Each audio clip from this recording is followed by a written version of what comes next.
Patreon people, my name is Rebecca, and welcome back to oh god, it's already showing I'm off script. Hi, my name is Rebecca, and welcome to Behind the Scenes of TJLC Explained. I'm currently not filming anything. I might be later, it depends on if I get a script done or not. So, today we're talking about how this show gets, it's so always off-center, that it bugs me so much in editing, like you could not believe. Anyway, hi, so, today, I wanted to experiment more with making content for the lovely people on Patreon who have, generously decided to give me money to make the show. I appreciate it, and I figured I'd take a few minutes of my time to try to do something fun. I don't know, I'll figure out how this works as we go along. Maybe do like some Q&As. Maybe eventually, if this develops enough, do credits. I'm not gonna be making that many more, so it seems a little bit late to incorporate all of that, but I do want to do a couple bonus things, including, again, as I've said a couple of times, how the show gets made. First of all, I usually have a script, which helps me be more eloquent and less repetitive, hopefully, than I'm being right now. Anyway, equipment. So this lovely camera you are currently seeing is actually my iPhone, the front-facing camera of my iPhone. That's how this gets made, and it sits on a stack of books and my laptop. If I'm doing a normal video will usually have my script pulled up here, which tends to be very long. They can go anywhere from, 4 pages for the early ones to 20 is the most recent completed script, which was his last vow, although I'm working on 2 others right now, and I've already filmed his last vow, but I'm working on filming more because the way my work schedule currently works, I can only really film on the weekends, so I try to get as much of that done as possible. Hi. What else goes into it? So it really just depends on the type of video. If it's, some of them are insanely research heavy. I think the first 2 were the most research heavy. It backed off a lot after that. If it's, although I say that, the canon video required me to read most of the canon, so that was a lot of work, and the soundtrack and score video required me to go through the entire show again, just listening, so that was a lot of work, but it was fun. It's always fun, even when it's a lot of work, although it's stressing me out a lot right now because I have a lot going on. But, so if it's, let's say, an episode breakdown, those are usually the most consistent, where for the earlier videos where I had the DVD copies with episode commentary, I would watch through once with commentary, then once, and take like a few notes and then kind of like vague outline what I thought I wanted it to turn out to be. And then during the second watch through, which takes considerably longer, I would, keep pausing every few seconds, taking notes, paying attention to every little micro expression, the whole thing, and then turn that into a script, and then I film. And then after filming, that's probably like after I film, that's like the halfway point, and then I have to edit the footage. This isn't going to be edited, so it's going to be super fast, and it's unscripted. Look at that, it's so fast. Basically, I do 3 rounds of editing. The first is to, let's say it's an actual one, and like I keep flowing a line or something like that. That happens all the time. I'll cut out repeat takes of lines. I will cut out long stretches of silence where I'm like reading the script, trying to memorize the little sentence I'm about to say, things like that. The second round is I'm not even listening or watching really. I just like look at the little waveforms and shrink out all of the bits of silence so it's more cut together. And then the third round, I'll put in the special effects like transitions. Oh, I'll also put the the clips from the show. I'll integrate that in the first round.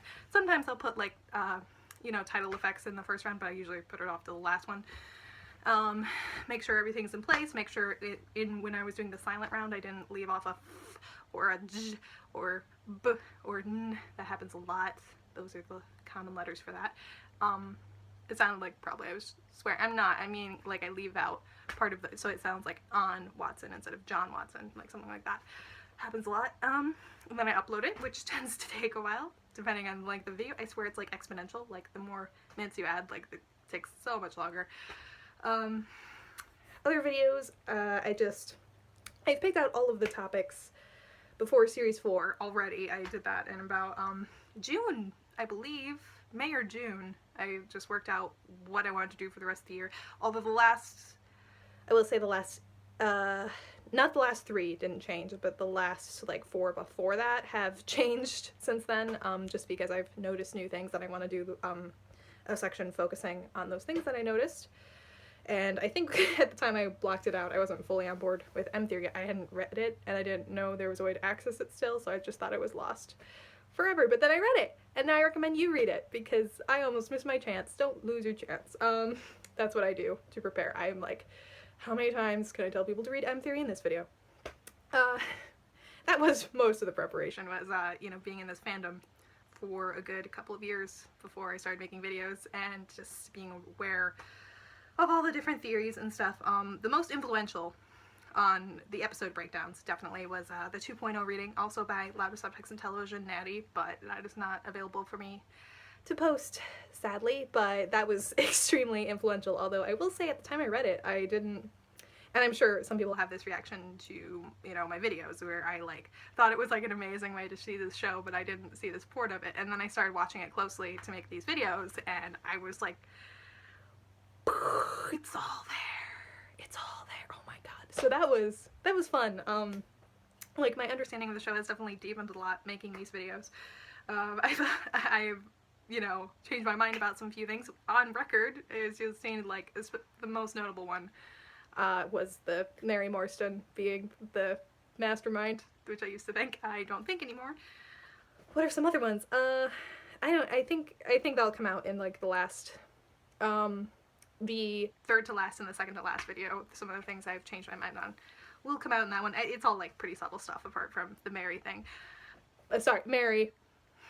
Sorry, I that was like a joke at first, because I'm like, it's not even actually her name. And then I'm like, what if I just decide to point out the fact that it's not her name all the time? Mary. And then it's kind of became a thing. Yeah, that's the thing. I have to go back. Like, I'll be like 5 minutes later in the script, I'll be like, oh man, I forgot to do the air quotes that time, didn't I? Mary Morstan. So yeah, what are some other behind the scenes? What's gonna ruin the show for you apart from I drink coffee? This is pumpkin spice latte. Yeah, that I don't just drink tea. Sorry for ruining IRL drink code for everyone, but I drink both coffee and tea and hot chocolate and other things. You can actually drink things in real life. It's okay. It's fine. Still gay. Sorry. Yeah, so I might do some of these with question answers, although I don't know how to do that necessarily. But this is how the show is made, is me sitting here. There are a significant number of jokes that I make, like, you know, as I'm talking, and I'll like insert things, and some of those make it in, and I didn't plan them, and some of them are just like, the most recent one I filmed, His Last Vow, which is going to be out later. Like, you're gonna get 3 in a row again, but the most recent one I filmed, like, at the spur of the moment, I came up with this, like, plane metaphor. I'm like, oh my god, this is so good. I haven't watched it back in editing yet, so I don't know if I hate it or not, but I didn't do any takes without the plane metaphor, so I'm kind of stuck with it. Hopefully you all like it, and it doesn't drive me crazy. I don't know, what are some other things you want to know about making the show? I have all of these pop dolls, which I got for Christmas last year. I'm so glad I have a use for them. I could do a book tour sometime. I don't know. Let me know some bonus things you'd like to see about TJLC Explained. Bye.